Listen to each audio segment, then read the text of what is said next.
Reborn of demon king episode 7। Kanishka जब जहर को घूर घूर कर देता है कि वह उसके कितने करीब आने की कोशिश करती है तो वह उसका हाथ झटक देता है और फिर अपनी ठंडी आवाज में उससे बोलते हैं कि मिस चार सिंघानिया, मेरे साथ इतना अच्छा होने का दिखावा मत कीजिए। आप सभी लोग एक जैसे ही हैं। जैसे ही बच्चे बोलते हैं तो जहर को उसके आगे बोलने से कोई फर्क नहीं पड़ता, बल्कि वो जल्दी से खड़ी होती है और फर्स्ट एड बॉक्स ढूंढने लगते हैं। तभी उसे एक फर्स्ट एड बॉक्स मिलता है और जल्दी से उसे लेकर आती है। हालांकि कनिष्क अभी उसे खुद से दूर भेजना चाहता था, लेकिन इस बात का जहर को पहले ही एहसास हो चुका था, इसलिए वो अपनी धीमी मगर परेशानी बड़ी आवाज में उसे बोलता है कि कनिष्क जी, जल्दी से हो जाएगा, इसलिए प्लीज मुझे चेक करने दो। और फिर वो कनिष्क का हाथ पकड़ लेते हैं और वही कनिष्क उसके हाथों की गर्माहट और कोमल टच को महसूस करके, जो कि उसके बाप के हाथ के टच से बिल्कुल अलग था, बिल्कुल साथ हो जाता है। वो तब तक वैसे ही खड़ा रहता है जब तक कि जहर उसे की चोट पर दवाई नहीं लगा देते, और फिर वह जहर से अपनी रखी आवाज में बोलता है कि आपको मुझे खुश करने की जरूरत नहीं है और आप जहां से चले जाए वापस आने की जरूरत नहीं है। जहर जैसे ही चीज सुनती है तो वो कनिष्क से बोलता है कि मैं जहां से नहीं जाऊंगी। उसके बाद वह खड़ी होती है और शांति से कनिष्क को देखते हैं और फिर उसे बोलता है कि मेरा तुम्हारे पापा के साथ एक समझौता हुआ है, जब तक मैं अपने दम पर आगे नहीं बढ़ सकती और वह हासिल नहीं कर सकती जो मुझे चाहिए, तो मुझे किसी को भी छोड़कर जाने का हक नहीं है। जैसे ही मुझे बोलती है तो कनिष्का के मुंह से सिर्फ आप सब निकलता है, उसे और कुछ बोल ही नहीं पता नहीं। जहर नीचे झुकती है और कनिष्क को देखकर मुस्कुराते हुए बोलती है, तो अब तुम्हें भी ना चाहते हुए मेरे साथ रहना ही होगा। लेकिन फिर वो सीरियस होते हुए उससे पूछता है कि क्या तुम्हारे पापा हर दिन तुमसे ऐसे ही होमवर्क करवाते हैं? जैसे ही कनिष्क की सुनता है तो उसके चेहरे के भाव मिल जाते हैं, लेकिन बुक जहर की बात का कोई जवाब नहीं देता, क्योंकि उसके पास कोई और जवाब ही नहीं था। तो जफर गुस्से में आकर उन होमवर्क के पेपर्स को देखते हैं और फिर बिना किसी हिचकिचाहट के अन पेपर्स को पाट कर ऊपर की तरफ उछाल देता है और वह बोलती है कि आज से तुम ऐसा नहीं करोगे, तुम अभी 6 साल की उम्र के बच्चे हो। क्या तनिष्क राठौर को इस होमवर्क को आपसे करवाकर क्या उसे डर नहीं कि तुम पागल हो सकते हो और तुम्हारा दिमाग भी दर्द हो सकता है? इतना कुछ करवाना क्या सही बात है? एक छोटे से बच्चे से मुझे लगता है कि तुम्हारे बाप के दिमाग में कुछ गड़बड़ है, उसे अस्पताल में जाकर चेक करवाना चाहिए। और वो तनिष्क की बुराई करना शुरू कर देती है, जिससे वह पीछे हटना नहीं चाहती थी। जब कनिष्क से देखा है तो उसे गुस्सा आता है कि जहर उसके पापा को डांट रही है, इसलिए वह उसे बोलना है कि देखना, जब पापा आएंगे कि तुमने बिना किसी हिचकिचाहट के मेरे होमवर्क को फाड़ दिया, हाँ, तो वह तुम्हें अपने आप यहां से निकाल देंगे। जहर उसकी बात सुनकर मुस्कुरा देती है और फिर बोलती है कि आने दो, से मुझे निकलने दो, मैं पहले उसे पर बाल शोषण की रिपोर्ट दर्ज करूंगी और फिर उसे एक अच्छा शब्द सिखाऊंगी। वही कनिष्का जहर की बात सुनकर हैरान रह जाता है और लेकिन वो चुप रहता है। और ऐसे बीच जहर को तनिष्क राठौर पर बहुत ज्यादा गुस्सा आ रहा था और वह चुपचाप जहर को देख रहा था, जो कि उसके पापा को भला बुरा बोला जा रही थी। लेकिन जहर की इस भला-बुरा बोलने वाली बात नहीं कनिष्क के मन में एक बात का शौक जरूर ला दिया था कि क्या सच में जहर उसके पापा को बहकाने आई है या नहीं। अगर उसके पापा को पसंद करती है तो वह उसकी इतनी बुराई क्यों कर रही है? अगर वो उसके पापा को पसंद करती है तो वह उसके करीब आने के लिए उसकी नैनी क्यों बनेगी? यह सभी चीज उसके दिमाग में घूम रही थी, लेकिन कनिष्क जवाब उसके पास नहीं था। लेकिन फिर वह जहर से पूछ ही लेता है कि क्या आपको मेरे पापा पर क्रश नहीं है? जहर उसकी बात सुनकर हैरान रह जाती है और बोलते हैं कि मुझे तुम्हारा पापा क्यों पसंद होगा? वह पागल और घमंडी इंसान खुद को कुछ ज्यादा ही समझता है। कनिष्क जब जहर की बात सुनता है तो वह अपने मुंह होठों को गोल करके बोलता है, तो आपको तनिष्क राठौर पसंद नहीं? जहर जब उसकी बात सुनती है तो उसका मुंह एक बार फिर से खुल जाता है। वो उसे बोलता है कि उसे गंदे तनिष्क राठौर को कौन पसंद करता है? मैं उसे कभी पसंद नहीं करूंगी, जहां तक कि अगले जन्म में भी नहीं पसंद करूंगी। जहां तक कि अगर मुझे कोई बेहद बदसूरत आदमी भी मिल जाए तब भी मैं तनिष्क राठौर के बारे में नहीं सोचूंगी। वो इंसान है क्या मेरी नज़र में बहुत सड़क के एक भिखारी से भी ज्यादा बदतर है। ऐसी तरह वो उसे पर अपना गुस्सा निकल रही थी, लेकिन कनिष्क और बोलकर चुप हो क्या था, तो उसकी नज़र रूम के डोर पर ही थी। तनिष्क पहले ही वापस आ गया था और वह कब से जहर, जो कि उसे भला बुरा बोल रही थी, सुन रहा था, और जहां तक कि उसने उसकी हर एक बात को सुन लिया था, जिसके कारण उसे बहुत ज्यादा अपमानित होना महसूस हो रहा था। जब कनिष्क देखा है कि उसके पापा के चेहरे के आप ठीक नहीं है तो वह अपना गला साफ करता है और जहर को जा दिलाने की कोशिश करता है, जो कि लगातार तनिष्क के बारे में बड़ा बड़ा बोले जा रही थी। वो उसे अपनी धीमी आवाज में बोलता है कि मेरे पापा वापस आ गए हैं। जहर जो के कब से खुद में ही कोई हुए थे और गणेश तनिष्क को बड़ा बड़ा बोले जा रही थी। वो बोलती है कि कौन उससे डरता है, आने दो उसे, मैं उसकी अच्छे से खबर लूंगी। वो बूढ़ा आदमी खुद को समझता क्या है, उसकी इतनी हिम्मत कैसे हुई कि वो तुम्हें इतना होमवर्क दे, अब तो मैं उसे एक अच्छा सबक सिखा कर रहूंगी। तनिष्क के चेहरे के भावों को देखकर ऐसा लग रहा था जैसे कि उससे उसका सब कुछ छीन लिया हो। वो अपने कदम रूम के अंदर की तरफ बढ़ा देता है और अपनी धीमी आवाज में जहर से बोलता है, जहर सिंघानिया, जो बातें तुमने पहले कही हैं उन्हें दोबारा कहने की हिम्मत करो। जैसे ही जहर को वापस होश आता है तो वह हैरान रह जाती है, लेकिन अगले ही पल वो फिर से तनिष्का पर चलते हुए बोलती है कि तनिष्क राठौर, क्या तुम एक इंसान हो या जानवर? अपने बेटे को इतना ज्यादा होमवर्क कौन देता है? क्या तुम्हें जी नहीं पता कि वो सिर्फ 6 साल का है? तुम ऐसा कैसे कर सकते हो? क्या तुम हर दिन उसके साथ ऐसा ही करते हो और उसे आजमा रहे हो? आपकी हरकतें बाल शोषण करने के जैसी हैं। मैं आपकी रिपोर्ट करने जा रही हूँ और उसके बाद जहाँ आने के बजाय अच्छा होगा कि जेल में जाकर चक्की पीसना। एक ही सांस में इतना कुछ बोलने के बाद जहर जोर जोर से हाफ रही थी और वही उसकी बातें सुनकर तनिष्क के चेहरे के भाव लगातार गंभीर होते जा रहे थे और बिना किसी के चाहत के वह अपना हाथ आगे बढ़कर जहर की छुट्टी को कसकर पकड़ लेता है, जिसके कारण जहर की दर्द से चीख निकल जाती है और वो चुप हो जाती है। तभी जहर के कानों में तनिष्क की आवाज पड़ती है जो कि उसे बोल रहा था कि जहर सिंघानिया, मुझे ये बात बताने के लिए तुम्हारी कोई जगह नहीं है और मेरे बेटे को पटाने का भी तुम्हें कोई अधिकार नहीं है। जहर एक बार से फिर से उसका नाम लेती है, तनिष्क कर तो तुम गलत कर रहे हो। लेकिन इससे पहले कि वो आगे बोल पाती तनिष्क की पकड़ उसे पर और मजबूत हो जाती है और उसकी आंखें भी हद से ज्यादा डरावनी हो जाती है, जो महसूस करके जहर एक बार फिर से चुप हो जाती है। वही कनिष्क अपनी बेजान आंखों से उन दोनों को देखे जा रहा था जो आपस में बहस कर रहे थे। तभी जहर को कुछ एहसास होता है और वो जल्दी से तनिष्क के हाथ को जातक देती है और खुद को उसकी पकड़ से छुड़ा लेती है और रूम से बाहर चली जाती है। वही तनिष्क रात और जहां था वहां खड़ा रहता है और घूर घूर कर जमीन पर फटे हुए उसे होमवर्क के पेपर को देखा है, जिनको देखकर उसका चेहरा हद से ज्यादा ठंडा हो गया था, लेकिन उसने कुछ नहीं बोला। अपने पापा को इतना ज्यादा गुस्से में देखकर कनिष्क उनसे बोलता है कि मैं इन्हें दोबारा से कर दूंगा, लेकिन तनिष्क से कुछ नहीं बोलता और पेलता है और रूम से बाहर निकल जाता है और जल्दी ही उसे रूम से प्रिंट का कुछ कागज आवाज आने लगती। वहीं तनिष्क रूम से बाहर निकालने के बाद नीचे आता है, वह देखता है कि जहर वही गुस्से से घूर घूर कर रेशमा को देख रही थी।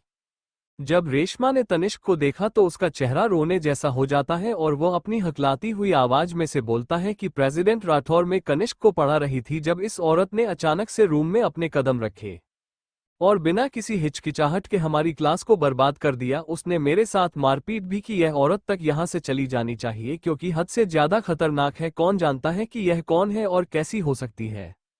तभी जहर, जो कि कब से यह सुन रही थी, वह अपने होठों पर मिस्टीरियस स्माइल आते हुए बोलती है, और तो मैं तुम पर अटैक किया तो मैं मारा पीटा, क्या तुम नहीं जानती कि मैं ऐसा क्यों किया? रेशमा जब उसकी बात सुनती है तो वह चलाते हो बोलती है कि मुझे पर झूठे आरोप मत लगाओ, मैं बस तुम्हें ये कहते हुए चले जान के लिए बोला था कि मेरी क्लास में टांग मत उड़ाओ, लेकिन तुम ये दावा करने आ गई कि मैंने जानबूझकर कनिष्क को इतना ज्यादा होमवर्क दिया है, जहां तक के उसके कागज के टुकड़ों को पकड़कर फाड़कर मेरे सामने रख दिया। क्या तुम्हें नहीं पता वो होमवर्क मैं नहीं, प्रेसिडेंट राठौर ने खुद अपने हाथों से तैयार किया था कनिष्क के लिए? वही जहार अपने गुस्से बड़े चेहरे के साथ उसे देख रही थी, जिसके कारण रेशमा हद से ज्यादा डर रही थी, लेकिन वह तनिष्का के अपने सामने होने के कारण उसकी नजरों में डरपोक नहीं बनना चाहती थी।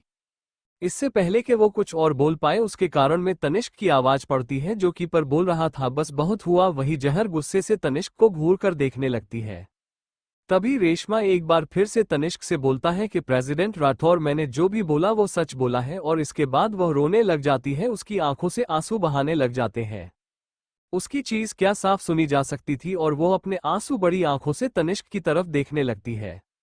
वो पिछले 3 महीना से कनिष्क के टीचर पर काम कर रही थी और दही तनिष्क जहर पर विश्वास करने के बजाय उसे टीचर पर विश्वास कर रहा था, और वही रेशमा अभी ये देख पा रही थी कि तनिष्क जहर को पसंद नहीं करता है और इसलिए वो उसके खड़ा नहीं हुआ। हालांकि उसे इस बात की उम्मीद नहीं थी कि कनिष्क अचानक से अपने रूम से बाहर आएगा और सीडीओ पर खड़े होकर अपने सामने के हर एक चीज को अपनी गुस्से भरी नजरों से देख रहा होगा, जिसके कारण रेशम का डर के मारे दिल तेजी से धड़कने लगता है। तभी उसके कानों में कनिष्क की आवाज पड़ती है, जो कि बोल रहा था, पापा, मिस रेशमा झूठ बोल रही है। इस एक आवाज ने तनिष्क को वापस से जहर पर विश्वास करने के लिए मजबूर कर दिया था और वही रेशमा को एक बड़ा झटका लगा था, क्योंकि वो जानती थी कि कनिष्का कभी भी सामने से आकर जी नहीं बोलेगा, लेकिन उसे पूरा विश्वास था। लेकिन आज जब कनिष्क नीचे बोला तो वह हैरान रह जाती है और जल्दी से कनिष्क की बात को सही करते हुए उसे बिना सोचे समझे बोलती है कि कनिष्क, भले ही तुम्हें क्लास में जाना पसंद नहीं है, फिर भी तुम्हें झूठ नहीं बोलना चाहिए और अपनी टीचर की बुराई नहीं करनी चाहिए। जहर जब देखी है कि रेशमा तनिष्क के सामने भी उसके बेटे को डांट रही है तो वह अपने हाथों की मुट्ठियों को कसकर बंद कर लेती है और अपनी लाल आंखों से उसे गौर कर देखती है और फिर बोलती है, मिस रेशमा, मेरे पास सबूत है कि तुम कनिष्क को कैसे टॉर्चर करती हो। जहर जैसे ही यह बोलता है कि मेरे पास एविडेंस है तो रेशमा को इस बात पर विश्वास नहीं हो रहा था, जहां तक कि तनिष्क ने भी अपनी आंखें सीकोड़ ली थी और जहर को दूर कर देख, क्योंकि उसे भी जहर की बात पर विश्वास नहीं हो रहा था। उसके बाद जहर उन दोनों को इग्नोर करती है और अपने कदम रेशम की तरफ बढ़ा देती है। रेशमा को पहले भी जहर ने पीटा था, इसलिए वो अब जब जहर को अपनी तरफ आता हुआ देखते हैं तो वह और भी ज्यादा डर जाती है। उसे डर था कि कहीं एक बार फिर से जहर उसे पीटना ना शुरू कर दे। अगर ऐसा हुआ तो सच में जहर का गुस्सा बहुत ज्यादा खतरनाक है। वो तो उसे पीट पीट कर ही मार डालेगी, क्योंकि उसने देखा था कि जब जहां है उसके चेहरे पर अटैक किया था उसने कितनी ज्यादा पावर के साथ है उसे पर अटैक किया था। तभी जहर के कानों में तनिष्क की आवाज पड़ती है जो कि रेशम के बिल्कुल करीब पहुंचने वाले थे। जहर सिंघानिया, अगर तुम्हारे पास कोई सबूत है तो उसे मुझे दिखाओ, अगर नहीं है तो मेरे घर से बाहर निकल जाओ। मुझे तमाशा करने वाले लोग दिल को पसंद नहीं। तो जहर भी उसे गुस्से से घूरते हुए बोलती है कि अगर मैं सबूत दिखा दूं प्रेसिडेंट राठौड़ तो तुम क्या करोगे। वही उसकी बात सुनकर तनिष्क से घर कर देखता है तो जहर उसे बोलता है कि प्रेसिडेंट राठौर, प्लीज कनिष्का को एक बच्चे के हिसाब से ही होमवर्क देना शुरू कीजिए, ऐसे उसे अपने लबों का होमवर्क मत दीजिए जिसके कारण वह बोझ के पहले दब जाए। वो अभी एक छोटा सा बच्चा है, चाहे वह कितना ही इंटेलिजेंट क्यों ना हो, चाहे उसका IQ लेवल कितना है क्यों ना हो, वह अभी भी एक बच्चा है और बच्चे को खेलने कूदने दिए, यही समय है उसका खेलने का और खुश रहने का। ऐसा हो सकता है कि आपके बचपन थोड़ा सा दुखदाई हो, लेकिन आप इस बचपन को दोबारा से अपने बच्चों पर नहीं टोक सकते जो कुछ आपने कहा है। अपने बचपन में आप अपने बच्चों को वह सब सहने के लिए मजबूर क्यों कर रहे हैं। वही अपने बचपन की यह बात सुनकर तनिष्क तो हैरान रह जाता है। वही गणेश कभी हैरानी से जहर को देख रहा था। उसे उम्मीद नहीं थी कि जहर उसके लिए उसके पिता से जी बोले कि इस होमवर्क देना बंद करो। जहर को देखकर उसे ऐसा लग रहा था कि चाहे वह कितनी ही परेशान करने वाली औरत क्यों ना हो, लेकिन वह उसके पिता का सामना बहुत शांति से कर सकती थी। लेकिन फिर जल्दी से दोनों बाप बेटे अपनी हैरानी से बाहर आ जाते हैं। तभी वहां तनिष्का की आवाज आती है जो जहर से पूछता था क्यों। तो जहर बड़े ही एटीट्यूड से बोलता है कि प्रेसिडेंट राठौर, क्या तुम मेरे साथ सहमत होने से डर रहे हो कि कहीं मैं आपकी रिपोर्ट दर्ज ना करवा दूं। देखो, अब तुम चुप होकर पहले मौन सहमति दे चुके हैं। तनिष्क उसे घूर कर देखते हुए बोलता है कि ठीक है, मुझे सबूत दिखाओ। वही जब रेशमा जहर को उसका लैपटॉप निकालते हुए देखती है तो उसका चेहरा पीला पड़ जाता है और वो अपने मुंह से आवाज भी नहीं निकल पा रही थी और न ही तनिष्क को रोक पा रही थी। कोई नहीं जानता था कि जहर आगे क्या करने वाली है। वहीं जहर उसे लैपटॉप को लेकर वही एक जगह पर बैठ जाती है और उसकी उंगलियां तेजी से कीबोर्ड पर चलने लग गई थी। 30 सेकंड से भी कम समय में उसने एक वीडियो को डाउनलोड किया और उसे तनिष्क राठौर के सामने जाकर चला दिया। हालांकि रेशम के इस लैपटॉप में काफी फंक्शंस नहीं थी। जब तक कि लैपटॉप चालू है तो लैपटॉप का कैमरा हमेशा चलता रहता था, इसलिए कैमरे की मेमोरी पिछले फोटोज को दिखाने के लिए है, वो चीज है तनिष्क को बता रही थी। वही तनिष्क एक नज़र उसके चेहरे को देखा है और फिर लैपटॉप में देखा है कि कैसे रेशमा कनिष्क के साथ पेश आती थी। इसके बाद जहर ने गुस्से में आकर रेशमा को डांटा भी था और उसके चेहरे पर तो थप्पड़ भी लगाए थे। जी वीडियो देखकर तनिष्क के चेहरे के भाव और भी ज्यादा कठोर हो जाते हैं और वही रेशमा तर कम पर लगती है। तनिष्क राठौर रेशमा को उसके घर से निकल जाने के लिए बोला और फिर वो जल्दी से अपना फोन निकालकर अपने असिस्टेंट रोहित को कॉल करता है और बोलता है कि आज के बाद में रेशमा माथुर को अपने बिल्ला में तो क्या मैं उसे इस शहर में तक नहीं देखना चाहता। तभी रोहित मुझे अपनी डरी हुई आवाज में बोलता है कि कर भले ही वो आपके बिना में कनिष्क सर को पढ़ना आता है, लेकिन उन्होंने को स्पेस लिया, आपके दूसरे चाचा ने भेजा था और क्या उसे ऐसे निकालो सही होगा, कहीं वॉइस प्रेसिडेंट कर गुस्सा ना हो जाए। और फिर वो कुछ पल सोचकर बोलता है कि ठीक है, आप चिंता मत कीजिए, मैं इस मामले को संभालता हूँ। वही जब रोहित जी बोलता है तो उसके चेहरे के बाद बदल जाते हैं और शिखर राठौड़ का नाम सुनकर तनिष्क के चेहरे के भाव हद से ज्यादा डरावने हो जाते हैं। वो अपने मन में बोलता है कि ये शिखर राठौड़ उसके बेटे के खिलाफ कौन सी नई चाल चल रहा है कि अब उसने मेरे बच्चे के टीचर को भी नहीं बख्शा, लेकिन अब समय आ गया है ये हिसाब बराबर करने का। इस बीच रामू काका ने पहले ही रेशमा को बाहर निकलने के लिए कहा। हालांकि कुछ ही देर हुई थी कि जहर तनिष्क की देखकर बोलती है कि तनिष्क राठौड़, मैंने तुम्हें वो सबूत दे दिए हैं जो तुम चाहते थे, इसलिए मैं उम्मीद करती हूँ कि तुम अपने वादे पर कायम रहोगे। वही तनिष्क तो पहले गुस्से में था, लेकिन अब जहर के मुंह से ये सुनकर उसे जहर की कड़वी जुबान पर और ज्यादा गुस्सा आ रहा था। लेकिन वो हैरान भी था कि जहर जो कभी स्कूल कॉलेज नहीं है थी, वो इतना कुछ क्यों जान रही है। वही जहर ने अब उसे एक नजर देखा भी नहीं और कनिष्क की ओर चली गई। लेकिन कनिष्क ने इस बार जहर को खुद के करीब आते हुए देखा तो कुछ नहीं बोला, तो ना ही पहले की तरह कोई उसको खुद से दूर किया। आगे मत रीड करना, मेरी तबीयत खराब है इसलिए ना लिख पाए।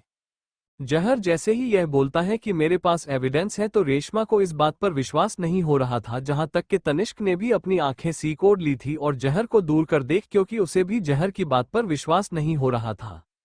उसके बाद जहर उन दोनों को इग्नोर करती है और अपने कदम रेशम की तरफ बढ़ा देती है। रेशमा को पहले भी जहर ने पीटा था, इसलिए वो अब जब जहर को अपनी तरफ आता हुआ देखते हैं तो वह और भी ज्यादा डर जाती है। उसे डर था कि कहीं एक बार फिर से जहर उसे पीटना ना शुरू कर दे। अगर ऐसा हुआ तो सच में जहर का गुस्सा बहुत ज्यादा खतरनाक है। वो तो उसे पीट पीट कर ही मार डालेगी, क्योंकि उसने देखा था कि जब जहां है उसके चेहरे पर अटैक किया था, उसने कितनी ज्यादा पावर के साथ है उसे पर अटैक किया था। तभी जहर के कानों में तनिष्क की आवाज पड़ती है, जो कि रेशम के बिल्कुल करीब पहुंचने वाले थे। जहर सिंघानिया, अगर तुम्हारे पास कोई सबूत है तो उसे मुझे दिखाओ, अगर नहीं है तो मेरे घर से बाहर निकल जाओ। मुझे तमाशा करने वाले लोग दिल को पसंद नहीं। तो जहर भी उसे गुस्से से घूरते हुए बोलती है कि अगर मैं सबूत दिखा दूं प्रेसिडेंट राठौड़, तो तुम क्या करोगे। वही उसकी बात सुनकर तनिष्क से घर कर देखता है तो जहर उसे बोलता है कि प्रेसिडेंट राठौर, प्लीज कनिष्का को एक बच्चे के हिसाब से ही होमवर्क देना शुरू कीजिए, ऐसे उसे अपने लबों का होमवर्क मत दीजिए जिसके कारण वो बोझ के पहले दब जाए। वो अभी एक छोटा सा बच्चा है, चाहे वह कितना ही इंटेलिजेंट क्यों ना हो, चाहे उसका IQ लेवल कितना है क्यों ना हो, वह अभी भी एक बच्चा है। और बच्चे को खेलने कूदने दिए, यही समय है उसका खेलने का और खुश रहने का। ऐसा हो सकता है कि आपके बचपन थोड़ा सा दुखदाई हो, लेकिन आप इस बचपन को दोबारा से अपने बच्चों पर नहीं टोक सकते जो कुछ आपने कहा है। अपने बचपन में आप अपने बच्चों को वो सब सहने के लिए मजबूर क्यों कर रहे हैं। वही अपने बचपन की यह बात सुनकर तनिष्क तो हैरान रह जाता है। वही गणेश कभी हैरानी से जहर को देख रहा था। उसे उम्मीद नहीं थी कि जहर उसके लिए उसके पिता से जी बोले कि इस होमवर्क देना बंद करो। जहर को देखकर उसे ऐसा लग रहा था कि चाहे वह कितनी ही परेशान करने वाली औरत क्यों ना हो, लेकिन वह उसके पिता का सामना बहुत शांति से कर सकती थी। लेकिन फिर जल्दी से दोनों बाप बेटे अपनी हैरानी से बाहर आ जाते हैं। तभी वहां तनिष्का की आवाज आती है, जो जहर से पूछता था क्यों। तो जहर बड़े ही एटीट्यूड से बोलता है कि प्रेसिडेंट राठौर, क्या तुम मेरे साथ सहमत होने से डर रहे हो कि कहीं मैं आपकी रिपोर्ट दर्ज ना करवा दूं। देखो, अब तुम चुप होकर पहले मौन सहमति दे चुके हैं। तनिष्क उसे घूर कर देखते हुए बोलता है कि ठीक है, मुझे सबूत दिखाओ। वही जब रेशमा जहर को उसका लैपटॉप निकालते हुए देखती है तो उसका चेहरा पीला पड़ जाता है और वो अपने मुंह से आवाज भी नहीं निकल पा रही थी और न ही तनिष्क को रोक पा रही थी। कोई नहीं जानता था कि जहर आगे क्या करने वाली है। वहीं जहर उसे लैपटॉप को लेकर वही एक जगह पर बैठ जाती है और उसकी उंगलियां तेजी से कीबोर्ड पर चलने लग गई थी। 30 सेकंड से भी कम समय में उसने एक वीडियो को डाउनलोड किया और उसे तनिष्क राठौर के सामने जाकर चला दिया। हालांकि रेशम के इस लैपटॉप में काफी फंक्शंस नहीं थी। जब तक कि लैपटॉप चालू है तो लैपटॉप का कैमरा हमेशा चलता रहता था, इसलिए कैमरे की मेमोरी पिछले फोटोज को दिखाने के लिए है, वो चीज है तनिष्क को बता रही थी। वही तनिष्क एक नज़र उसके चेहरे को देखा है और फिर लैपटॉप में देखा है कि कैसे रेशमा कनिष्क के साथ पेश आती थी। इसके बाद जहर ने गुस्से में आकर रेशमा को डांटा भी था और उसके चेहरे पर तो थप्पड़ भी लगाए थे। जी, वीडियो देखकर तनिष्क के चेहरे के भाव और भी ज्यादा कठोर हो जाते हैं और वही रेशमा तर कम पर लगती है। तनिष्क राठौर रेशमा को उसके घर से निकल जाने के लिए बोला और फिर वो जल्दी से अपना फोन निकालकर अपने असिस्टेंट रोहित को कॉल करता है और बोलता है कि आज के बाद में रेशमा माथुर को अपने बिल्ला में, तो क्या मैं उसे इस शहर में तक नहीं देखना चाहता। तभी रोहित मुझे अपनी डरी हुई आवाज में बोलता है कि कर भले ही वो आपके बिना में कनिष्क सर को पढ़ना आता है, लेकिन उन्होंने को स्पेस लिया, आपके दूसरे चाचा ने भेजा था और क्या उसे ऐसे निकालो सही होगा, कहीं वॉइस प्रेसिडेंट कर गुस्सा ना हो जाए। और फिर वो कुछ पल सोचकर बोलता है कि ठीक है, आप चिंता मत कीजिए, मैं इस मामले को संभालता हूं। वही जब रोहित जी बोलता है तो उसके चेहरे के बाद बदल जाते हैं और शिखर राठौड़ का नाम सुनकर तनिष्क के चेहरे के भाव हद से ज्यादा डरावने हो जाते हैं। वो अपने मन में बोलता है कि ये शिखर राठौड़ उसके बेटे के खिलाफ कौन सी नई चाल चल रहा है कि अब उसने मेरे बच्चे के टीचर को भी नहीं बख्शा, लेकिन अब समय आ गया है ये हिसाब बराबर करने का। इस बीच रामू काका ने पहले ही रेशमा को बाहर निकलने के लिए कहा। हालांकि कुछ ही देर हुई थी कि जहर तनिष्क की देखकर बोलती है कि तनिष्क राठौड़, मैंने तुम्हें वो सबूत दे दिए हैं जो तुम चाहते थे, इसलिए मैं उम्मीद करती हूं कि तुम अपने वादे पर कायम रहोगे। वही तनिष्क तो पहले गुस्से में था, लेकिन अब जहर के मुंह से ये सुनकर उसे जहर की कड़वी जुबान पर और ज्यादा गुस्सा आ रहा था। लेकिन वो हैरान भी था कि जहर जो कभी स्कूल कॉलेज नहीं है थी, वो इतना कुछ क्यों जान रही है। वही जहर ने अब उसे एक नजर देखा भी नहीं और कनिष्क की ओर चली गई। लेकिन कनिष्क ने इस बार जहर को खुद के करीब आते हुए देखा तो कुछ नहीं बोला, तो ना ही पहले की तरह कोई उसको खुद से दूर किया। जहर जैसे ही यह बोलता है कि मेरे पास एविडेंस है, तो रेशमा को इस बात पर विश्वास नहीं हो रहा था, जहां तक कि तनिष्क ने भी अपनी आंखें सीकोड़ ली थी और जहर को दूर कर देख, क्योंकि उसे भी जहर की बात पर विश्वास नहीं हो रहा था। उसके बाद जहर उन दोनों को इग्नोर करती है और अपने कदम रेशम की तरफ बढ़ा देती है। रेशमा को पहले भी जहर ने पीटा था, इसलिए वो अब जब जहर को अपनी तरफ आता हुआ देखते हैं तो वह और भी ज्यादा डर जाती है। उसे डर था कि कहीं एक बार फिर से जहर उसे पीटना ना शुरू कर दे। अगर ऐसा हुआ तो सच में जहर का गुस्सा बहुत ज्यादा खतरनाक है। वो तो उसे पीट पीट कर ही मार डालेगी, क्योंकि उसने देखा था कि जब जहां है उसके चेहरे पर अटैक किया था, उसने कितनी ज्यादा पावर के साथ है उसे पर अटैक किया था। तभी जहर के कानों में तनिष्क की आवाज पड़ती है, जो कि रेशम के बिल्कुल करीब पहुंचने वाले थे। जहर सिंघानिया, अगर तुम्हारे पास कोई सबूत है तो उसे मुझे दिखाओ, अगर नहीं है तो मेरे घर से बाहर निकल जाओ। मुझे तमाशा करने वाले लोग दिल को पसंद नहीं। तो जहर भी उसे गुस्से से घूरते हुए बोलती है कि अगर मैं सबूत दिखा दूं प्रेसिडेंट राठौड़, तो तुम क्या करोगे। वही उसकी बात सुनकर तनिष्क से घर कर देखता है तो जहर उसे बोलता है कि प्रेसिडेंट राठौर, प्लीज कनिष्का को एक बच्चे के हिसाब से ही होमवर्क देना शुरू कीजिए, ऐसे उसे अपने लबों का होमवर्क मत दीजिए जिसके कारण वो बोझ के पहले दब जाए। वो अभी एक छोटा सा बच्चा है, चाहे वह कितना ही इंटेलिजेंट क्यों ना हो, चाहे उसका IQ लेवल कितना है क्यों ना हो, वह अभी भी एक बच्चा है। और बच्चे को खेलने कूदने दिए, यही समय है उसका खेलने का और खुश रहने का। ऐसा हो सकता है कि आपके बचपन थोड़ा सा दुखदाई हो, लेकिन आप इस बचपन को दोबारा से अपने बच्चों पर नहीं टोक सकते जो कुछ आपने कहा है। अपने बचपन में आप अपने बच्चों को वो सब सहने के लिए मजबूर क्यों कर रहे हैं। वही अपने बचपन की यह बात सुनकर तनिष्क तो हैरान रह जाता है। वही गणेश कभी हैरानी से जहर को देख रहा था। उसे उम्मीद नहीं थी कि जहर उसके लिए उसके पिता से जी बोले कि इस होमवर्क देना बंद करो। जहर को देखकर उसे ऐसा लग रहा था कि चाहे वह कितनी ही परेशान करने वाली औरत क्यों ना हो, लेकिन वह उसके पिता का सामना बहुत शांति से कर सकती थी। लेकिन फिर जल्दी से दोनों बाप बेटे अपनी हैरानी से बाहर आ जाते हैं। तभी वहां तनिष्का की आवाज आती है, जो जहर से पूछता था क्यों। तो जहर बड़े ही एटीट्यूड से बोलता है कि प्रेसिडेंट राठौर, क्या तुम मेरे साथ सहमत होने से डर रहे हो कि कहीं मैं आपकी रिपोर्ट दर्ज ना करवा दूं। देखो, अब तुम चुप होकर पहले मौन सहमति दे चुके हैं। तनिष्क उसे घूर कर देखते हुए बोलता है कि ठीक है, मुझे सबूत दिखाओ। वही जब रेशमा जहर को उसका लैपटॉप निकालते हुए देखती है तो उसका चेहरा पीला पड़ जाता है और वो अपने मुंह से आवाज भी नहीं निकल पा रही थी और न ही तनिष्क को रोक पा रही थी। कोई नहीं जानता था कि जहर आगे क्या करने वाली है।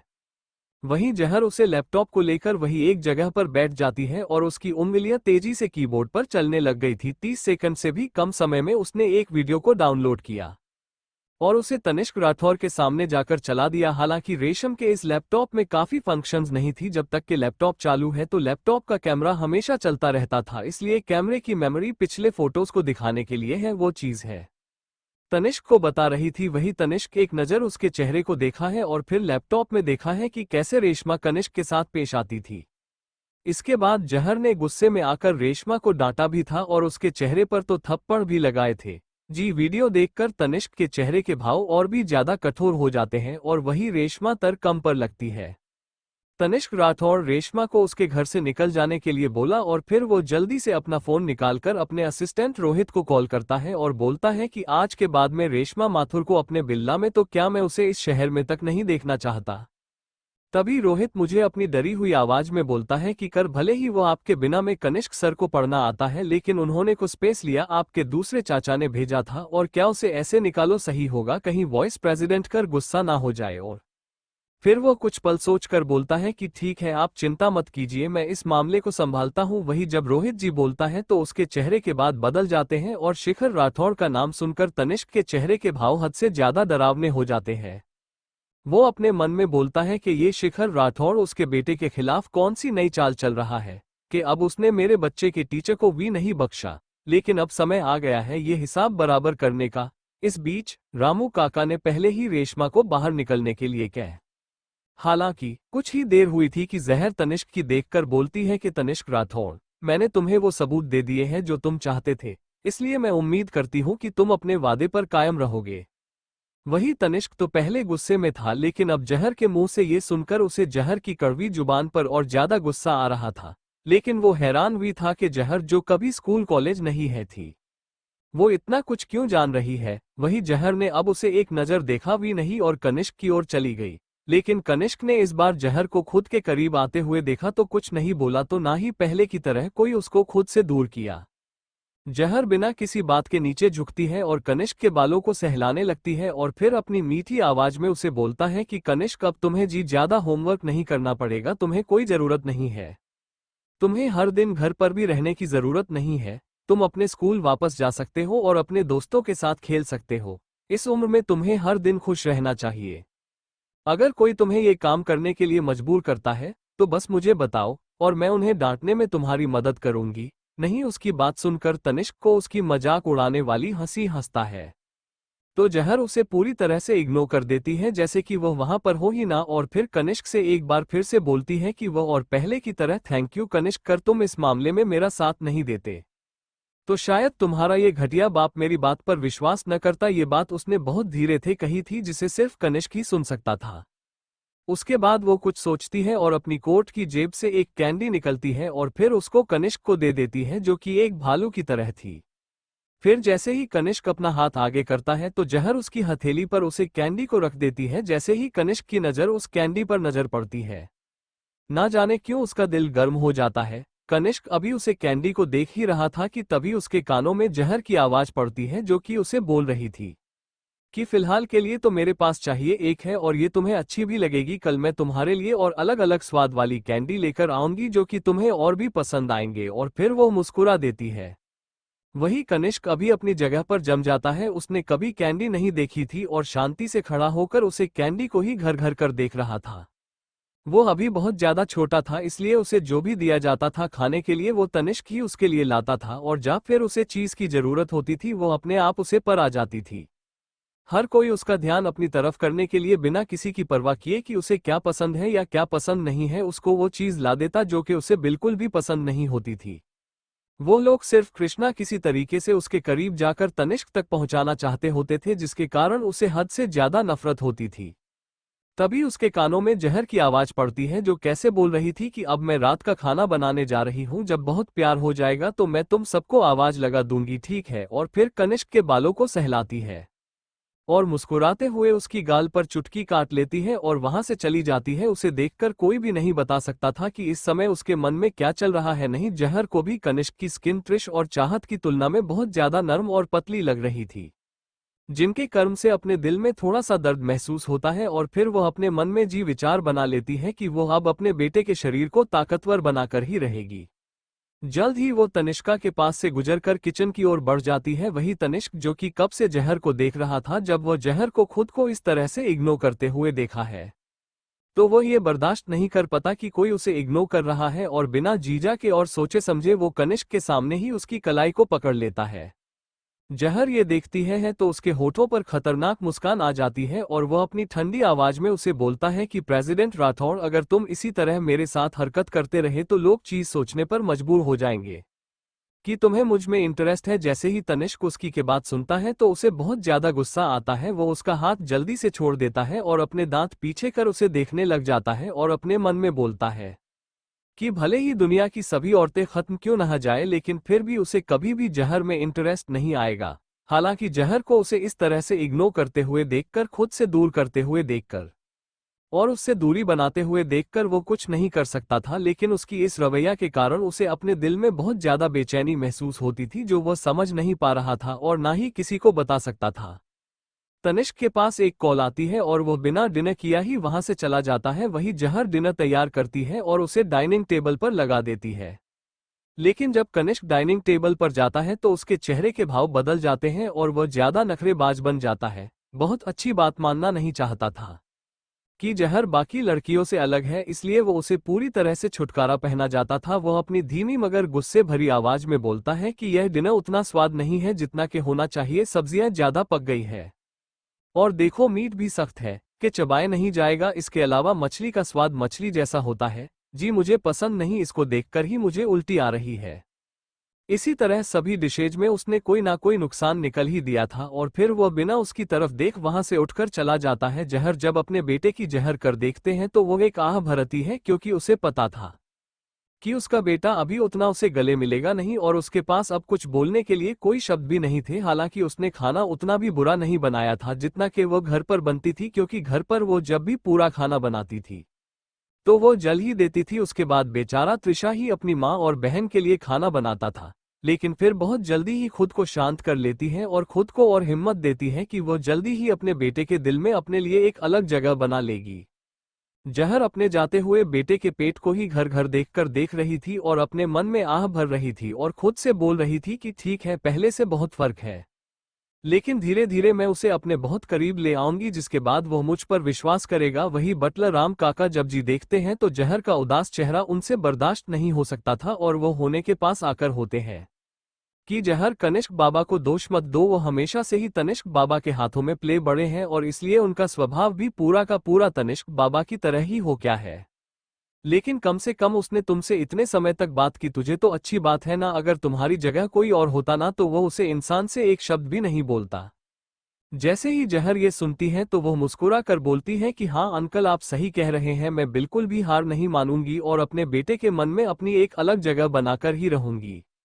रामू काका जब जहर की बात सुनते हैं तो वो मुस्कुरा देते हैं और उन्हें समझ आ जाता है कि बड़े मालिक ने आखिर क्यों जहर को इस परिवार की बहू बनाया था और वह जहर को प्यार क्यों करते थे। शायद हमेशा अपने परिवार को हंसता खेलता रखने के लिए उन्होंने जहर की शादी से करवाई थी कि वो उसे वह खुशी दे पाए जो वो बचपन से नहीं हासिल कर पाया था। और अंकल रामू का कभी देख सकते थे कि जहर बहुत हिम्मत वाली है। अगर वह घास पर गिर भी जाएगी तो उसमें इतनी ताकत है कि वह दोबारा से अपने पैरों पर खड़ी हो जाए। उनको जहर का जाहिर रवैया बहुत पसंद था, लेकिन बड़े मालिक को छोड़कर बाकी राठौर परिवार में से कोई भी जहर को पसंद नहीं करता था, क्योंकि राठौर परिवार इतना ज्यादा ताकतवर था कि सभी के आंखों में बस ताकत का लालच था और किसी भी तरह से वो सब राठौर कॉरपोरेशन को हथियाना चाहते थे। उन लोगों में से कई लोगों ने तो तनिष्क की शादी के खिलाफ भी बहुत कुछ बोला था कि तनिष्क की शादी जहर से नहीं करनी चाहिए, जहर उनके परिवार जितनी पावरफुल नहीं है। इन बातों को याद करके वो अपना सिर हाँ में हिला देते हैं और फिर वो जहर की तरफ देखकर दीवार पर टंगी हुई घड़ी में टाइम देखते हैं जहां पर 9 बजे बज चुके थे। तो वो जहर से बोलते हैं कि जहर, देर हो रही है, तुम्हें जल्दी से अपने घर वापस जाना चाहिए और तुम आज जल्दी आ गई थी, इसलिए देखो अभी रात के 9 बजे बज गए हैं, जो जाकर घर पर आराम कर लेना। जैसे ही जहर टाइम देखी है तो वह अपने मन में चल पड़ती है, क्योंकि वो खुद को ही गाली दिए जा रही थी कि वह अपनी बेटी और प्यारी बेटी के बारे में पूरी तरह से क्यों भूल गई। और इसी के साथ वह वहां पर और नहीं रुकती और रामू काका को कनिष्क का ख्याल रखने का बोलकर वहां से चली जाती है। मुंबई शहर में राठौर परिवार का बेला मुंबई शहर के झील वाले एरिया की तरफ था, जहां का मौसम रात को ठंडा होता था और जहर जल्दी से उसे एरिया से निकलती है और थोड़ी दूरी पर आकर वो अपने लिए एक टैक्सी को रुकती है, लेकिन कोई भी टैक्सी को नहीं रुकता क्योंकि बारिश का मौसम शुरू हो गया था और बारिश तेज होती जा रही थी। जैसे ही जहर के देखी है तो वह घबरा जाती है, क्योंकि वह अपने साथ छाता भी नहीं लेकर आई थी और एक मुंबई की बारिश जो कभी भी कहीं भी शुरू हो जाती थी, जिसके कारण अब उसे खुद पर ही गुस्सा आ रहा था कि वो सटल्लाना कैसे बोल सकते हैं। वो अभी सो ही रही थी कि अब वह क्या करे, तो अभी एक काली लग्जरियस कार उसके सामने आकर रुक जाती है। लेकिन जैसे ही वो कार रुकती है तो वह एकदम से ब्रेक लगने के कारण गंदे पानी के चीते जाकर जहर के कपड़ों पर पड़ जाते हैं और उसके कपड़े गंदे हो जाते हैं, जिनको देखकर जहर का चेहरा गुस्से से लाल हो जाता है, क्योंकि उसे अपने आसपास बिल्कुल भी गंदगी बर्दाश्त नहीं थी और सामने वाले इंसान ने तो गंदा पानी ही उसे पर डाल दिया था। उसकी भौहें आपस में सिकुड़ी हुई थी और वह घूर घूर कर उसे कर को देख रही थी। जहर को सुंदर दिखने सबसे ज्यादा पसंद था, लेकिन अब जब उसके कपड़े गंदे हो गए थे तो उसका गुस्सा बढ़ता जा रहा था और इसके अलावा बारिश हो रही थी जिसके कारण उसके पास अपना गुस्सा निकालने के लिए कोई जगह नहीं थी। उसने अपनी शर्ट की कफों को ऊपर की तरफ चढ़ा लिया और जल्दी से अपने कदम आगे बढ़ा लिए क्योंकि वो ड्राइवर के साथ लड़ने को तैयार हो गई थी। अगर उसने सोचा कि अगर ड्राइवर ने उससे माफी नहीं मांगी तो वो पक्का ड्राइवर को पीट पीट कर मार देगी। जैसे ही वो अपने कम कर की तरफ बढ़ती है तभी कर का शीशा नीचे हो जाता है और फिर जहर को ड्राइविंग सीट पर बैठा हुआ एक इंसान दिखाई देता है जिसको देखकर वो अपने दांत पीस लेती है क्योंकि ड्राइविंग सीट पर कोई और नहीं तनिष्क राठौर बैठा था। वह अपने मन में उसे गाली देते हुए बोलती है कि यह बदमाश तनिष्क कुत्ता कुत्ता इस ड्राइवर की सीट पर बैठा क्या कर रहा है, क्या इसने जानबूझकर मेरे कपड़े खराब किए हैं। वही तनिष्क उसे एक ठंडी नजर से देखा है और फिर अपनी खतरनाक आवाज में बोलता है कि कर में बैठो। जैसे ही वो जी बोलता है तो वह शीशा बंद कर देता है जैसे कि उसे डर होकर बारिश का गंदा पानी उसकी कार के इंटीरियर को खराब कर देगा। और वही उसकी बात सुनकर तो जहर हैरान रह गई थी। उसने उसे डांटा भी नहीं था और उसके साथ बहस भी नहीं की थी और तनिष्क ने उसकी तरफ एक बार देखा भी नहीं, जिसके कारण वो गुर्राते हुए वहीं खड़ी रहती है और बिल्कुल भी नहीं डरती। लेकिन फिर कुछ सोचकर वो जल्दी से कर का डोर ओपन करती है और बिना किसी हिचकिचाहट के कर के अंदर बैठ जाती है, इससे पहले कि वो खुद को सही कर पाती जा सीट बेल्ट लगा पाती। तभी तनिष्क पीछे सीट से एक तौलिया उठाकर उसके ऊपर फेंकते हुए बोलता है कि खुद को साफ करो, मेरी कर को गंदा बात करो जैसे ही मुझे बोलना है। तो जहर चिल्लाते हो बोलती है कि तनिष्क राठौर, तुम ही वो इंसान हो जो गाड़ी चलाते समय दूसरों की परवाह नहीं करते और तुमने जानबूझकर गंदे पानी को मेरे ऊपर फेंक जिसके कारण मेरे कपड़े गंदे हो गए। मैंने तो तुमसे अपने कपड़ों के पैसे भी नहीं मांगे और ना ही तुमसे जी कहा कि मुझे नहीं कपड़े लेकर, तो और फिर भी तुम में इतनी हिम्मत है कि तुम मुझसे कह रहे हो कि मैं तुम्हारी कर गंदी ना करूं। उसके बाद उसके होठों पर खतरनाक मुस्कुराहट आ जाती है और जानबूझकर अपने कपड़ों को उसकी कर में साफ कटी लग जाती है, जिसके कारण तनिष्क बिना पलक के जब कहे अपनी गहरी आंखों से उसे ही देखे जा रहा था। और फिर वह जब जहर को चेक करते हुए देखा है तो गुस्से से उसे बोलता है कि जी क्या कर रही हो तुम, मुझे अपने कपड़ों की कीमत बताओ कितनी है, मैं तुम्हें उससे 10 गुना कीमत दूंगा। लेकिन जिस सीट पर अब तुम बैठी हो ना और उसको खराब कर रही हो, ये तुम्हारे कपड़ों की कीमत से ज्यादा है और इसकी कीमत 6 अंकों में शुरू होती है। जहर जब उसका अहंकार से भरा हुआ चेहरा और उसकी आवाज सुनती है जिसमें बेशर्मी साफ दिखाई दे रही थी, तो उसका मन अपना जूता उतारकर उसकी चेहरे पर करने का कर रहा था।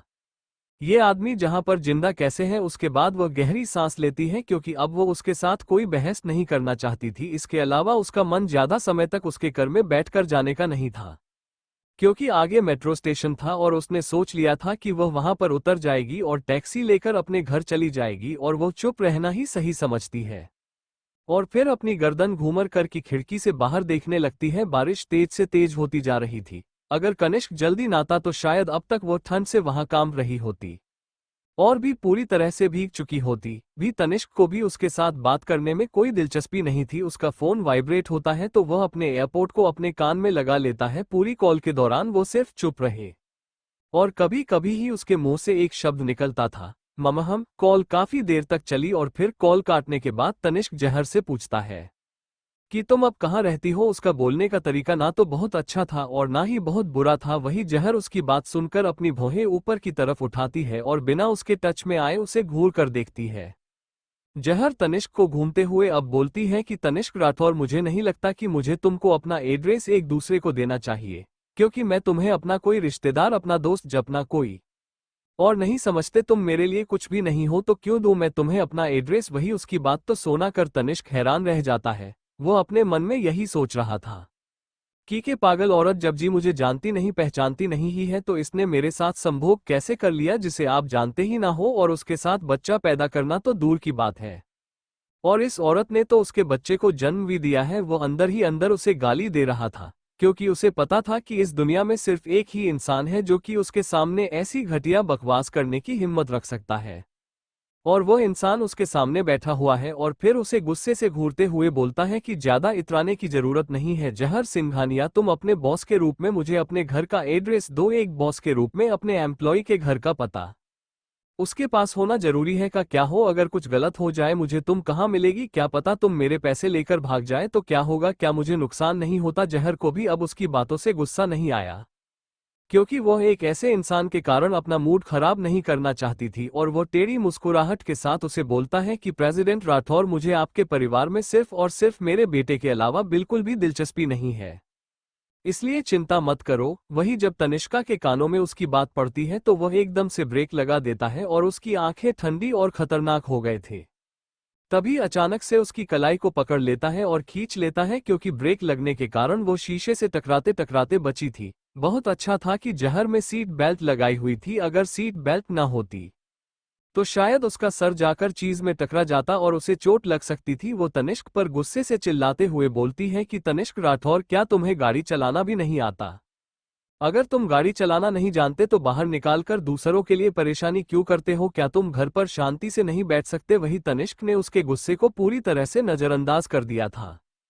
उसके चेहरे पर हद से ज्यादा ठंडा बाहर थे। अब एक तक जहर को ही देखता रहा, वहीं उसके आंखों को देखकर वो चुप हो जाती है, क्योंकि उसकी आंखों में उसे खतरनाक इरादे साफ दिखाई दे रहे थे। तभी अचानक से तनिष्क अपना हाथ आगे बढ़ता है और जहर की छुट्टी को कसकर पकड़ लेता है और उसे कसकर पकड़ते हुए उसे खुद की तरफ देखने के लिए मजबूर कर देता है।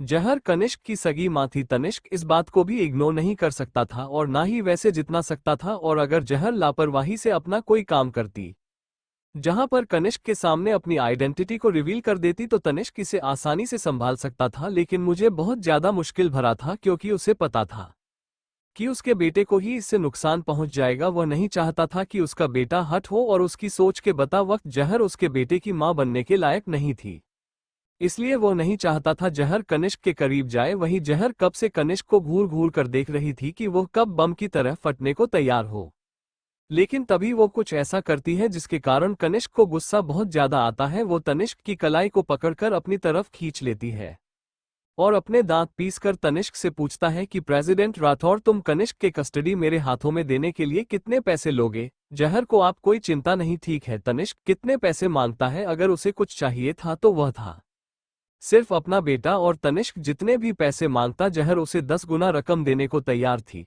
वही तनिष्क से घूर घूर कर देख रहा था। उसके चेहरे पर जहर के साथ समझौता करने का कोई भी रिएक्शन दिखाई नहीं दे रहा था। तनिष्क गुस्से में था। उसने शायद जहर जैसा बेशर्म इंसान कभी नहीं देखा होगा, जिसने उसके साथ इतनी बेशर्मी से बात की हो, और जिसने भी की थी वह दूर में मिल चुका था उसे सर में, लेकिन के साथ साथ बहुत ज्यादा गुस्सा भी आ रहा था। लेकिन जहर के साथ वह अब कुछ नहीं कर सकता था।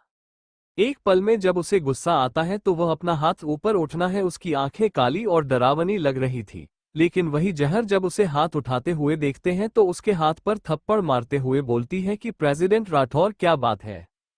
क्या अब तुम मुझे करने की कोशिश कर रहे हो? जैसे कि यह सुनता है तो उसे बहुत ज्यादा गुस्सा आता है और फिर वह अपने दांत पीसकर जहर से बोलता है कि जहर सिंघानिया, मुझे लगता है कि तुम्हें सबक सिखाने की जरूरत है, तब तक तुम सुधरो ही नहीं।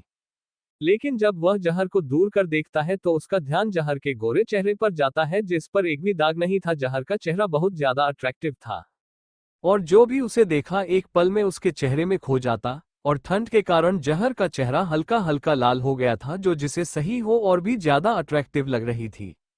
और जैसे ही वह अपना सिर नीचे झुकती है तो उसकी फिगर और भी ज्यादा अट्रैक्ट देखने लगती है यह, और वह इतनी ज्यादा अट्रैक्टिव लग रही थी कि कोई भी उससे ऊपर से नजरें ना हटा पाए। जब तनिष्क उसे कोई देखता है तो वह धीरे धीरे मदहोश होने लगता है, इसलिए वह मन में खुद को ही गाली देते हुए देखा है कि सच में कि औरत मुझे सेड्यूस करने का कोई मौका नहीं छोड़ती। वो इस बात से इनकार नहीं कर सकता था कि जब भी वो जहर को देखा तो वह उसे की तरफ अट्रैक्ट हो जाता था, और जब किचन में जहर के पास था तब भी वह किसी तरह से जहर को का लेना चाहता था। इसलिए उसका गुस्सा और भी बढ़ता जाता था कि आखिर जहर ही क्यों, जिससे वो सबसे ज्यादा नफरत करता है। एक बार फिर से उसके पैरों से लेकर पेट के निचले हिस्से टक्कर में और बेचैनी बढ़ने लगती है। वही जहर के नेचर को याद करके और घमंडी रूप को देखकर वह अपनी इच्छाओं के खिलाफ नहीं जाने का फैसला करता है, लेकिन जब वह अपने दिल को राहत नहीं पहुंच जा पाता और खुद के इमोशंस को कंट्रोल नहीं कर पाता तो वह जहर का हाथ पकड़कर उसे सीट पर दबा देता है, जिसके कारण वो सेट पीछे की तरफ झुक जाती है,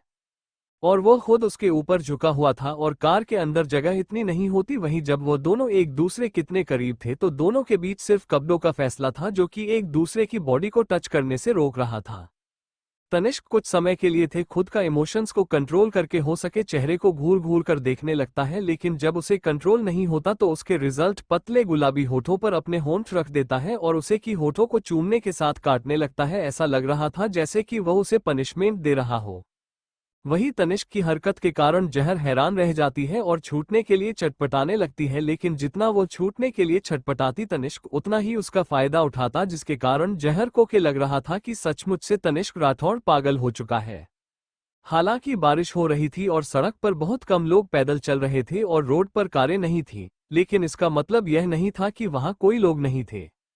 इसके अलावा तनिष्क ने कर को सड़क के किनारे रोक दिया था। कोई भी समझदार इंसान की देखकर ही जान जाएगा कि कर के अंदर क्या चल रहा था। अगर किसी ने कमरे में फोटोज को कैप्चर कर लिया तो ये बात कितनी ज्यादा शर्मनाक होगी, और इसके बारे में सोचकर तो जहर का दिमाग सटक गया था, क्योंकि उसे पता था कि अगर किसी ने फोटो ली तो कल की हेडलाइंस क्या होगी। इसलिए वो छटपटाते हुए तनिष्क से बोलता है, तनिष्क राठौर मुझे जाने दो। उसका चेहरा गुस्से से लाल हो गया था। वही तनिष्क उसके होठों को छोड़कर घूर कर उसे देखता है।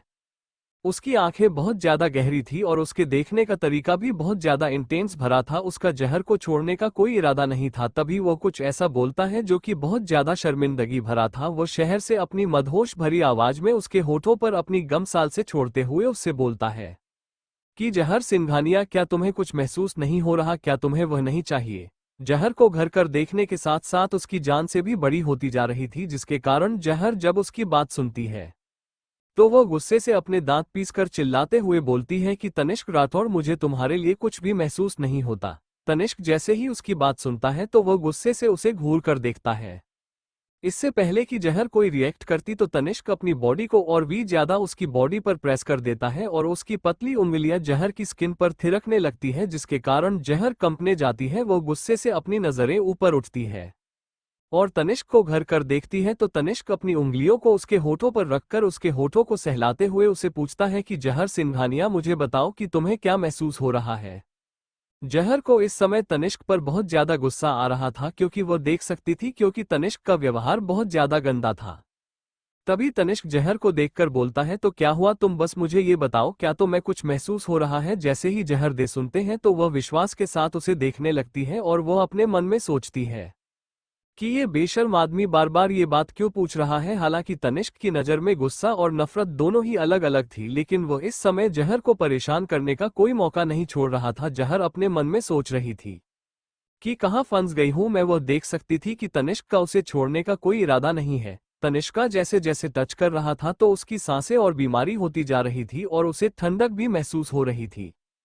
उसके मन में सिर्फ एक ही बात चल रही थी कि कैसे भी करके बहुत तनिष्क को खुद से दूर कर दे, क्योंकि वह आगे जो होने वाला था वह नहीं होने देना चाहती थी, क्योंकि पहले ही दिनेश को उसके साथ हो पहले ही देना ही।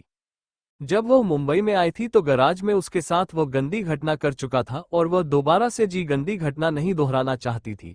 तभी जहर तनिष्क को धक्का देते हुए खुद से दूर करती है और उसे अपने दांत पीसकर बोलते हैं कि तनिष्क राठौर, तुम बहुत ज्यादा घटिया हो। जैसे ही मुझे बोलती है तो तनिष्क उसकी बातों पर कोई ध्यान नहीं देता और अपने होठ उसकी गर्दन पर रखकर उसकी गर्दन को चूमने लग जाता है, जिसके कारण जहर का शरीर अकड़ सा जाता है और कसकर अपने हाथों की मुठियां बंद कर लेती है। लेकिन इससे पहले कि तनिष्क आगे बढ़ पाता कि तभी जहर का फोन रिंग होता है, जिसके कारण उसके चेहरे पर वो छटपटाने लगती है, क्योंकि उसे चिंता थी कि वो ये फोन पक्का उसके बच्चों का होगा, क्योंकि आज वो लेट हो गई थी। घर पहुंचने में उसके बच्चे उसकी चिंता कर रहे होंगे और घर पर उसका इंतजार कर रहे होंगे, और ज्यादा चिंता तो उसे अपनी बेटी की हो रही थी कि उनके चाहत बहुत ज्यादा नर्म दिल की थी। आसानी से अपनी बात मनवाने के लिए वो छोटे छोटे नखरे दिखाने लग जाती थी, लेकिन अगर बात जहर पर आती, जहाँ फिर रात को जहर उसके पास ना होती तो वो सो नहीं सकती थी, क्योंकि जहर के बिना सोने की आदत नहीं थी उसे और यह समय उसकी बेटी के सोने का था। इसलिए वो जल्दी से अपना हाथ धीरे से आगे बढ़ते हैं और अपनी बैग से अपना फोन निकलती है और बिना किसी ही हिचकिचाहट के वो अपने फोन पर शो हो रही कॉलर आईडी देखती है, जिस पर बेबी शो हो रहा था। तनिष्क के कानों में भी जब फोन की रिंग होने की आवाज पड़ी थी तो उसने उसे पर ध्यान देना छोड़ दिया था, क्योंकि वो इस समय जो काम कर रहा था वो करना चाहता था, लेकिन वो खुश नहीं दिखाई दे रहा था। इसलिए वो घूर घूर कर जहर को देखने लगता है, लेकिन जैसे ही वो जहर को फोन निकलते हुए देखा है और कॉलर आईडी पर शो हो रहे नाम को देखा है तो अचानक से उसके आसपास का माहौल थोड़ा सा ठंडा हो जाता है। उसकी आंखें भी हाथ से खतरनाक दिखाई दे रही थी। जहर एक ऐसी औरत थी जो कि उसके मन पर लंबे समय तक कब्जा किए हुई थी और वो जी भी जानता था कि उसके मन में जहर के लिए भावनाएं हैं। 6 साल पहले खुले तौर पर उसे पूरी दुनिया के सामने उसकी इज्जत को नीलाम करने के बाद भी वापस आने के बाद जहर ने एक बार भी उसे बात की माफी नहीं मांगी थी और ना ही किसी बात का जिक्र किया था। तभी उसकी आंखों के सामने चाहत का चेहरा आ जाता है जो बिल्कुल एक डॉल की तरह थी और दूसरी बात वो जहर की तरह ही बहुत ज्यादा खूबसूरत थी और बड़ी होकर वो जहर से भी ज्यादा खूबसूरत बनने वाली थी। हालांकि वो दिखने में 3 या 4 साल की लग रही थी। तनिष्का का इस बात पर ध्यान था कि वो उसकी बेटी नहीं है क्योंकि जहर ने उसे धोखा देकर किसी और आदमी के साथ अपना बिस्तर सजा करके उसे बेटी को जन्म दिया था, जिसके कारण उसे जहर से हद से ज्यादा घृणा हो रही थी। वो अपने मन की भावनाओं को अपने अंदर दबाते हुए उसने जहर को देखा। उसके बाद वो उसे को छोड़ देता है और जाकर अपनी सीट पर बैठ जाता है। वो अपने मन में सोचता है कि जी कौन है, क्या इसका वो बॉयफ्रेंड इसे वापस बुला रहा है, क्या वो जानता है कि जहर अपने एक हस्बैंड के साथ सोई है। जी बोलते हुए उसके चेहरे पर गुस्से वाले एक्सप्रेशन साफ दिखाई दे रहे थे। पता नहीं क्यों लेकिन जहर को किसी और के साथ एक ही बिस्तर पर सोते हुए उसका खून खौल रहा था और वो अपने गुस्से को कंट्रोल भी नहीं कर पा रहा था। जैसे ही जहर ने देखा कि तनिष्क ने उसे छोड़ दिया है तो उसने एक राहत भरी सांस लिया और उसने उसे पर अब ध्यान देना छोड़ दिया। और जैसे ही वो कॉल पर करती है तो वह अपनी प्यार भरी आवाज में अपनी बेटी से बोलता है कि बेबी मैं जल्दी घर आ रही हूँ, क्या तुम मेरा इंतजार कर रही हो। जैसे ही मुझे इतनी नर्म आवाज में अपनी बेटी से बात करती है तो तनिष्क के चेहरे के बाद और भी ज्यादा डरावने हो जाते हैं। जहर के मुंह से किसी और के लिए बेबी वर्ड सुनना उसके लिए हद से ज्यादा दिल दुखाने वाला था। इसलिए ना ही तो उसने जहर की परवाह की और ना ही जी के कार्ड से बाहर बारिश हो रही है। वो कर का शीशा ओपन करता है और सिगरेट निकालकर लाइटर लेता है और उसे जलाकर कर में ही सिगरेट पीने लग जाता है। कुछ ही पलों में उसकी वह लग्जरियस कर सिगरेट के धुएं से भर गई थी जिसके कारण जहर का दाम घटने लगा और उसे खांसी आने लगती है। तभी दूसरी तरफ से चाहत जो कि परेशान से वो अपनी माँ से पूछता है कि मॉम क्या हुआ, क्या आप बीमार हो गई हो। जैसे ही मुझे बोलती है तभी उसे याद आता है कि बाहर तो बारिश हो रही है और उसकी माँ छाता भी लेकर नहीं गई।